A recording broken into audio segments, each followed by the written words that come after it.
everyone, myself Julia Khan. I am finally a BDS student from GDC at Chhatrapati Sambhaji Nagar. I am going to explain you early childhood caries.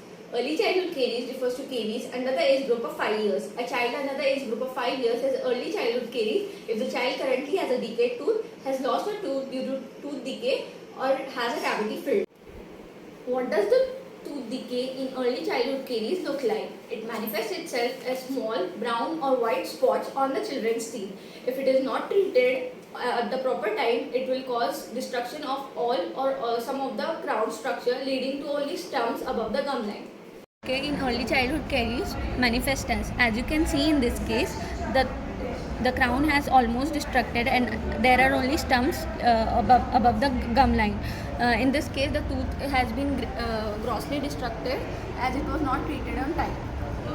The causes of early childhood caries may be high sugar intake, lack of fluoride exposure, low socioeconomic status, poor oral hygiene, premature or low birth weight, feeding practices, genetic defects, etc. Prevention of early childhood caries. Prenatal education of the expected parent, which should be continued with the mother and the child. Parents should be advised to maintain optimal dental health during the prenatal and postnatal period.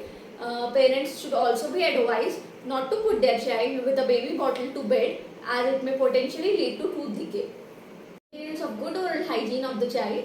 Fluoride dentifrices may also help in the prevention of early childhood caries. Frequency of consumption of sugar in a child must be limited.